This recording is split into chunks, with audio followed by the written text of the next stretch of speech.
This is BC Spirits, your look at the province's burgeoning distilling culture. Welcome to another episode of BC Spirits. Of course, I'm your host, Sean Sewell. This week, I'm super excited. Why? One, I've got brand spanking new spirits that I've never tasted before.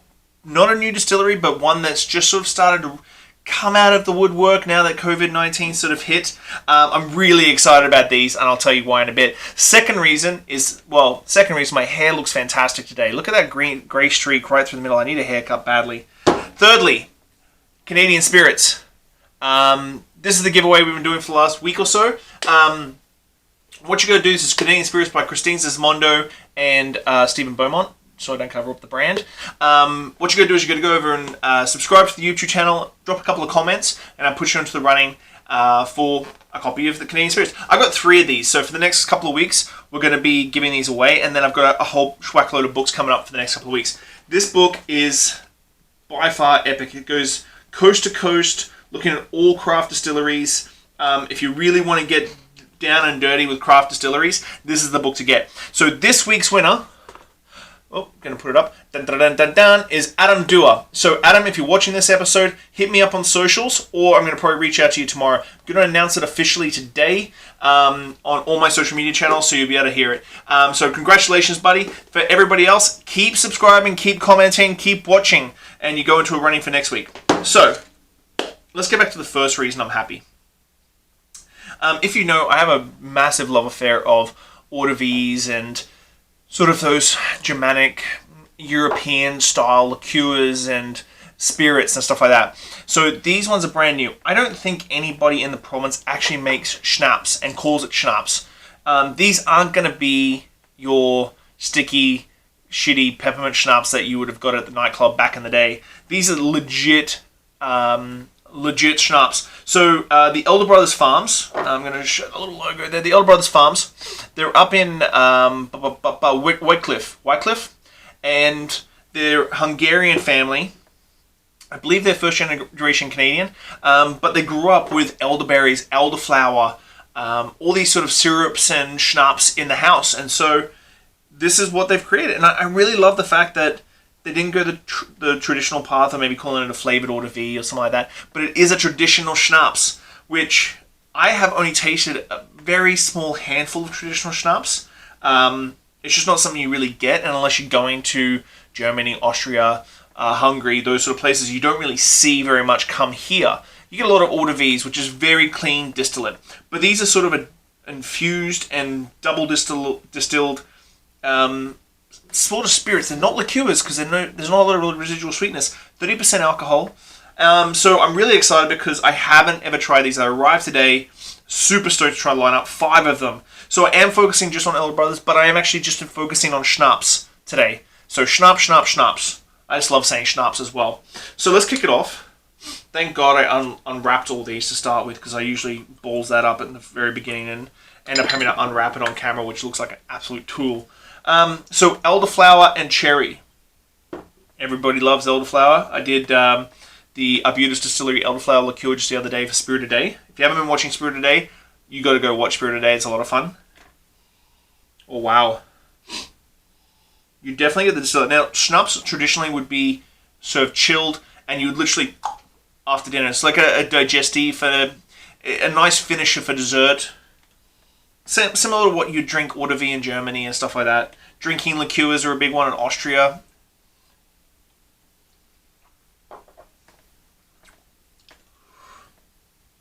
Wow. That's great. Yes. I'm not a big fan of cherry. I don't love cherry. Cherry is a very hit and miss flavor for me. Elderflower syrup, cherry juice, honey. Bang, bang, bang. They probably have a really great clean distillate that they just cut down with these flavors, which is basically what schnapps is. Sort of liqueurs, but not sort of liqueurs. This is fantastic. The cherry's really, really light. It sort of sits in the back palate, and it's that sort of cherry pie. You really just get the elderflower, and the elderflower is very bright, acidic, straight up in your face, in like right here. And then the cherry sort of sits in the back like baked cherry pie really nicely. Next up, elderflower and honey. Keep it simple. They grow a whole bunch of elderflowers up there. I think I read on the website they have 2,000 varieties of elderflower and elderberries up there, which just That's a delving into a geekism that I would love to actually find out all these different elderberries, elderflowers. I think they're all called, all the varieties are named after that they've bred are all named after family members, like their grandmother and grandfather and stuff. The elderflower syrup that they use is really tasty. Yeah, this chilled is a shot. Just a bang after dinner. Oh, that's going to be fantastic. The honey is super subtle. Like, they really are focusing on, we are elderflower and we are elderberry farm. This is what we want to focus on. This is our goal, is to change people's mentality about what elderflower and elderberry is. The honey's super subtle, and it's like honeycomb, like fresh honeycomb on the back palate. Not overly sweet.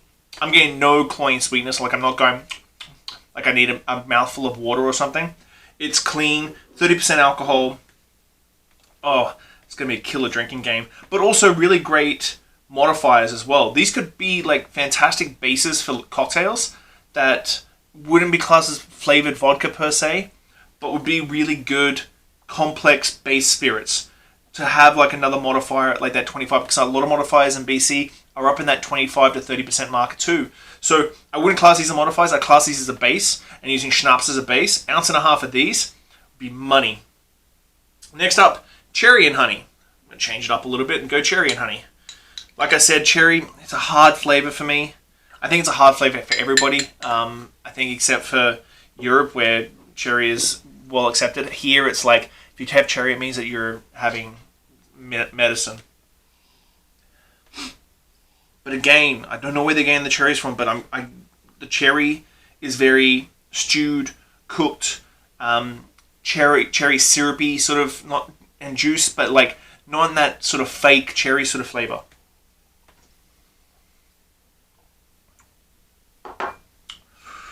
Ooh, and the cherry that they're using.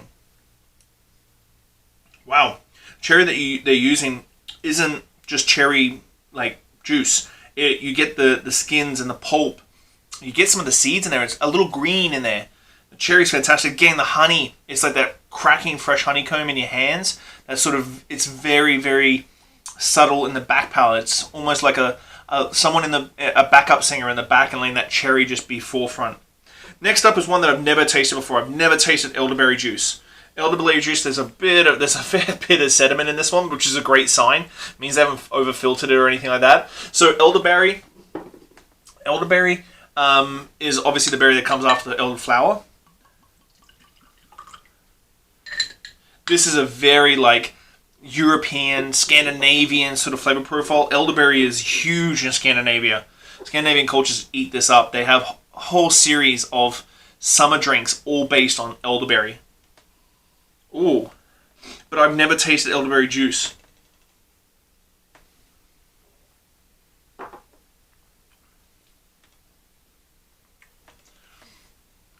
It's sort of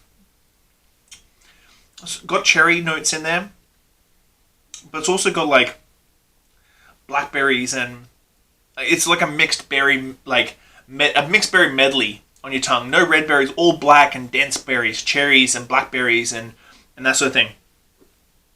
Wow. This one I would use as a modifier. This one it's 30%, so you probably have to play around with your sweetness a little bit.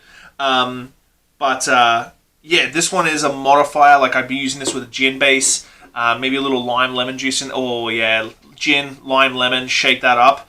It's a hint of sugar, because you're not going to get a lot of sweetness out of that. And if you want to bring out some more of that honey, because all of them are sweetened by honey, and it's a slight sweetness, you're going to get some really good density and mouthfeel, and you're probably going to jack up the flavors in all of these if you use a smidge of honey syrup instead of using simple syrup.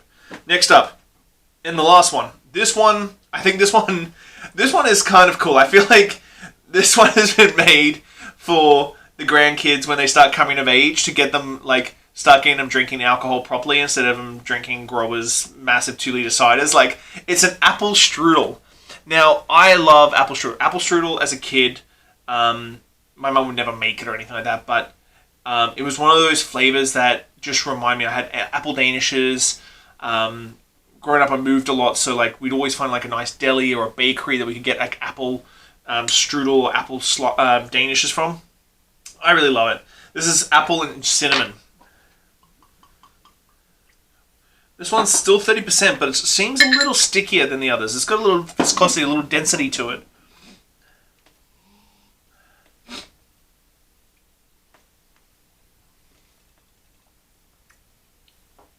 But no sweetness. Well, the sweetness is just not cloying. It's still so clean. All of them are just so clean. They don't smack you in the face. They're not offensively sweet. These aren't the schnapps that you grew up with at nightclubs back in the day. These are really gangster little schnapps. I think that if you can go online and pick up some of these to play around with, this one, I think come wintertime, this one, a little Frangelico, some tea and some like brandy, this in a hot drink, oh, you're going to be in heaven. Just a little bit of brown sugar, oh my god. Yeah, brown sugar, brandy, this, some tea from Silk Road, you'd have to play around. They've got some apple teas there too, just to bunch it up, and it would be like an apple pie, like it would make a warm apple pie. This is fantastic. Guys from Elder Brothers, taken from someone who isn't well versed in schnapps, but understands the concept of schnapps. These are fantastic. They don't fall into the traditional. I understand why you went with schnapps instead of eau de vies or calling them liqueurs, because you could have either gone either way, and I think you would have done yourself a disservice. I think calling these schnapps is quite possibly the best representation of schnapps from Europe that we can get here. I love the Applestrudel. It's a little fun one that I know maybe is not even a traditional one, but these ones I can see biking through Germany and stopping at a little schnapp hut. I think a couple of my friends, wine critics, did it. They did a trip through Austria and Germany, and there's little schnapp huts. You drop a little coin in there and you get yourself some schnapps on your trip. BC, you need to get back in these guys. These guys are great. They've only been around for a couple of years. I know they just went through a big repackaging. But if you like sort of these weird and wonderful flavors that you can throw in the fridge and sip on after dinner, these are the ones for you. But if you're a cocktail guy or a cocktail girl, you're going to love these as well. Like, if you're a cocktail nerd, these are going to be fun. And you're going to have a lot of fun with these. So, I'm going to grab these. So, these are the Elder Brothers Whack-a-Vole Schnapps. I have said enough schnapps in this episode. I absolutely love these. Great work. I'm floored. I'm really happy that I got to taste these today. Thank you so much, Elder Brothers. Thank you. Adam Dewar, if you're watching this episode right now, hit me up on social. I'll send your book out in the next week or two. I'd like to send a couple books out so I don't have to go to the post office too many times during this time.